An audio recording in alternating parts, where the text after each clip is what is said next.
Hey guys, you know who it is. Okay, so see, I got a red shirt on today. Ooh, not always in black, but anyway. So, this video is about diet, and I was thinking about my diet and the way I started eating, and I'm leaning towards being a vegetarian, but I want to be a made-up vegetarian. I want to be a vegetarian that eat a little bit of meat every now and then. I can't give up meat. I'm sorry, but I don't want to eat it all the time, which I don't now. I barely eat meat now, but I would like to have a little piece of chicken every now and then. And pescatarian is fish, but vegetarian that eats fish. And I don't want to eat fish all the time. I want to eat a little bit of chicken or a little bit of beef or whatever have you, but just a little bit, like I'm eating like a little corner or a little leg or something like that. Anyway, so I'm leaning towards that because I've been changing my diet rapidly. Because, as you get older, your taste changes. That's one. Two is your body changes. The way you digest food changes. The way you release the waste changes. The way you get up in the morning changes. Everything changes as you get older. And you have to change with it. You know, you can't eat how you used to eat. You can't do the same thing that you used to do. And yes, I'm only 40, but your body, to me, starts breaking down at 30. It starts changing rapidly at 30. Because I guess 30 is still when you're supposed to stop having babies. Of course, we have babies later and whatever. I did, but still. But your body's supposed to stop having babies. It's preparing for menopause whenever that comes, 50 or whatever the case may be. And your body changes. But anyway. So I've been changing the way I eat. So I've been cutting out a lot of my sweet intake. And also it's hot, so I think that's helping to shape my thought process, because who wants to eat heavy foods and all that stuff in the summer. So, but I cut out a lot of the extra sweets that I eat. The cakes, the pies, the cookies, and I love sweets. Ugh. But the cakes, the pies, the cookies, all that added stuff. Now, yes, I use sugar in my coffee or whatever, but minimum sugar. Just enough so it won't be bitter, and that is it. I will learn to deal with it. So I've been thinking about that, and I said, well, why have I been leading towards vegetarianism? Because I've never wanted to do that. So I was thinking, my mouth is so dry. I just ate a very dry apple, so my mouth is really like blah, blah. But anyway, so if you see me keep like swallowing this stuff, that's because I have zero moisture in my mouth. Anyway, so I was thinking, I said, why am I leading towards vegetarianism? And then I thought about the people that I'm around. The people where I work is only about a handful of people. And I mean like really like 5 people out of like 56 staff members that are around my age, in that 40 and younger range. The rest of it, they're older. So about 50 staff members are older as in 54, 55 and above. So going all the way up to like 60 something, maybe even 70ish. So I'm around a lot of older people. And these people have ailments. They walk around here, not all, but a lot of them. My boss is 61. He has arthritis in many, many different places. He drinks too much. And he got all kind of nerve problems or whatever. So he walks with a limp. And he's like, oh Lord Jesus. Thank you, Lord, for getting me through this day. My close co-worker, she is 54. 54 is not old at all. She walks with like a gait. You know, people walk side to side like a gait like that. And then she complains and, I'm tired. You tired at 10 o'clock in the morning? You tired, just coming from a vacation? You're tired just coming from the weekend? Okay. So, and then you have this other man who's 70 or so. He's bent over with a cane. And I mean, not just a cane where you walking kind of fast or whatever, but you just need a little extra help or support. No, he walks with a cane like the cane is doing the work for him. So he's really slow. He's walking. Now, mind you, everybody has different backgrounds, different DNA, different genetic makeups, different, generation history, different illnesses, diseases, whatever have you that they're dealing with. Of course, everybody does. But I'm just looking at them. I'm like, they're not old.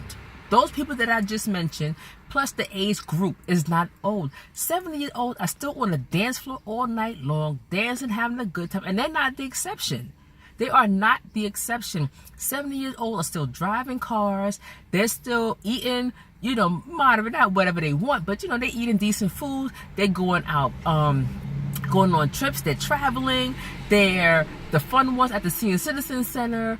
They maintain their own place because they can live by themselves, whatever have you. And mind you, these people are not all ailment free. So I'm looking at those people versus the people that I see every day, and I'm like, something is wrong. Something is wrong. And this lady came to me today, and she was like, her husband has prostate cancer. So I just looked at her, and I gave her a few ideas to do, of course. And one was food. What are you eating? And what do you need to change?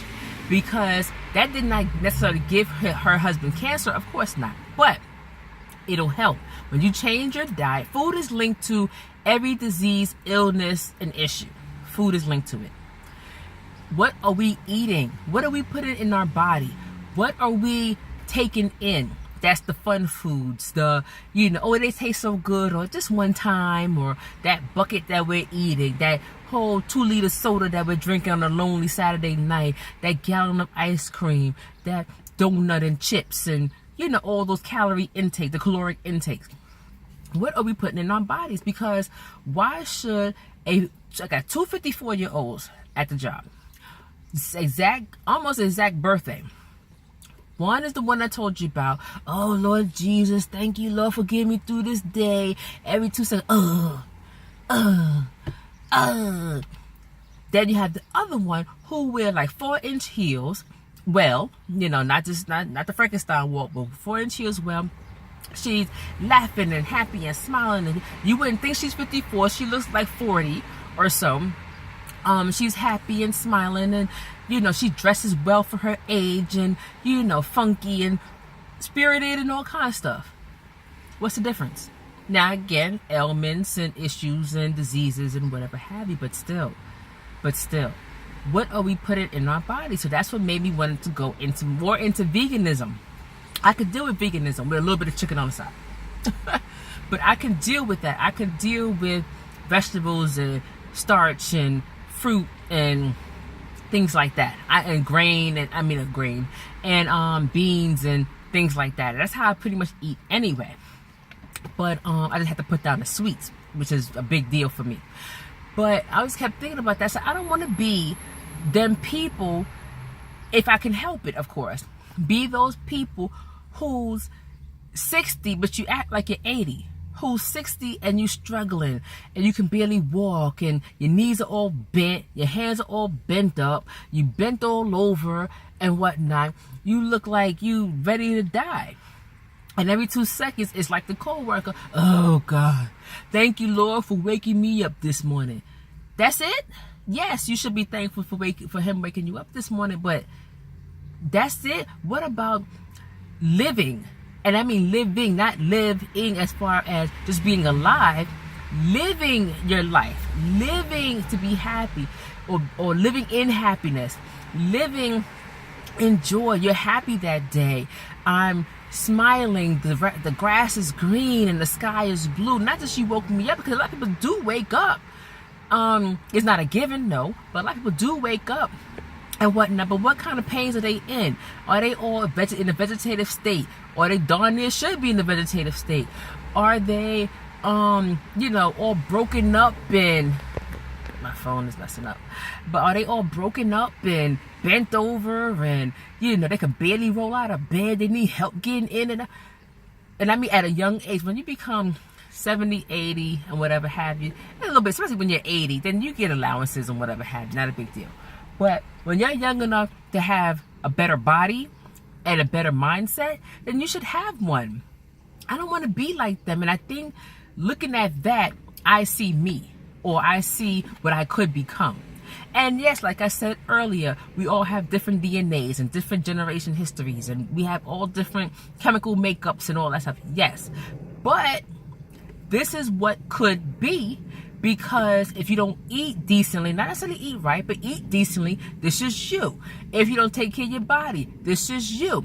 If you don't go to the doctor properly, this is you. You don't do your own research and your own information and whatnot to question the doctors, to challenge what they're thinking and whatever. This is you. This could be you, because it could be anybody. And if the woman is 54, that's only 14 more years than me.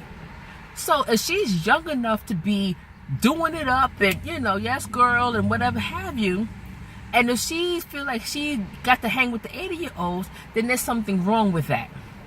So I look at that as another wake-up call. Everything is a lesson.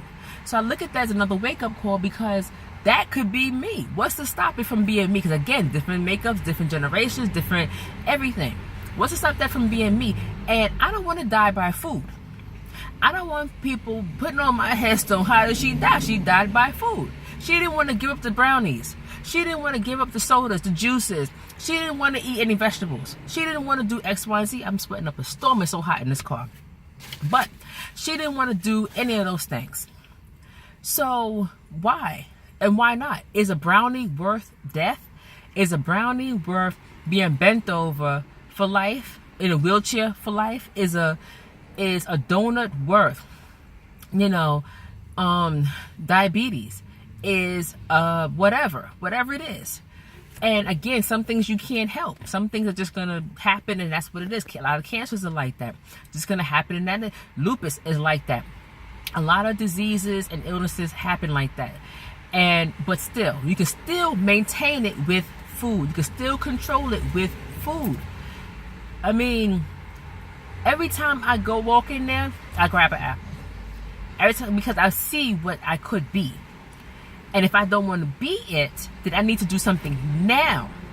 Control what I'm eating now. Control how I'm living now.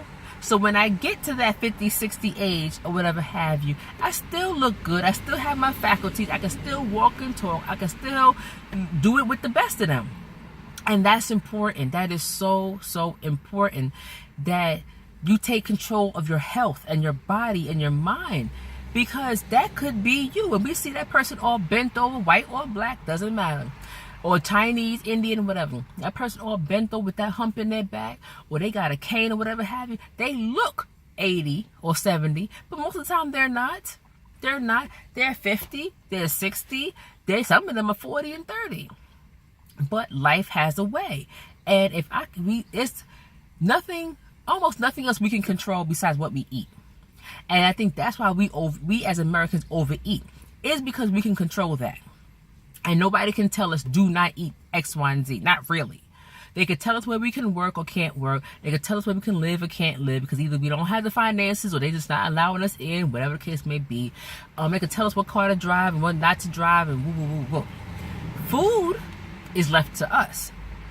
That's why a lot of us overeat. We can control that. That's our comfort zone. That's our safe space, is food. And there's food everywhere, on every corner, and every block. Every nationality is based on food. That's fine. You can still make better decisions. That's all. Just make better decisions. You don't have to graze in the grass all day. I don't. But you have to incorporate your vegetables, incorporate your fruit, incorporate the healthy grains and the healthy beans and so forth. You have to. Because you're going to be like them old people that you laugh at, bent over, limping, all kind of stuff, and then you're going to look around and be like, dang, and then you're going to look at pictures of your younger self, and you're going to be like, dang, I used to do it up, or I used to look good, or I used to do, nah, the one I used to, I'm like, I still look good, I still look popping, I still look hot. I don't know. So that's why we always marvel at like Angela Bassett, who looks good at her age, or Tina Turner, or what's her name that just got the facelift, Gladys Knight, and whatnot. They still look good and whatever have you. It's about what you put in your mouth, your lifestyle, and what you put in your mouth, man. I'm telling you, every time I go to that job, I'm like, I don't want to do that. I don't want to do that. I'm going to make a better decision every day. And I encourage you to make a better decision every day. I mean, I got a diet plan going that I made myself, because I know my strengths and weaknesses and whatnot. And just stick to it, because look at the options. Look at the alternative. Disease, illnesses. See, I'm sweating up a storm. Oh my God. Disease, illnesses, stuff you can't get rid of. And when you get older, that stuff don't really go away that easily. It keeps popping up and popping up and popping up, and all popping up in different ways. You have to de-stress. I don't care what you gotta do. You gotta de-stress. You gotta watch what you're eating, and you have to figure out your lifestyle. Your lifestyle. You can't go all the time. You gotta take time to rest. That time to rest and that time with your family is most important, because you can't get that time back. You can't watch little Johnny grow up twice. You can't take care of your kids twice. You can't be at that PTA meeting 3, 4, and 5 times. You have to be there for your children, for your family member, for your mom, for your dad. You don't get that time back. Once your mom is gone, she's gone. Once your little kids grow up, it's over. That's it. You can't say, oh man, I wish I would have made that game, or I wish I would have, and you can't make everything. No, but come on. You gotta take that time. You gotta take that time, because you can't get it back. So, but that's my little PSA to you. Second one at you. And just take care of your lifestyle, because when you see them old people, that's your future right there. That's everybody's future. That's your future. You are not exempt from being like that or going into an early grave because of food. So my device is overheating, so I need to go. But anyway, so take care of yourself. Peace out.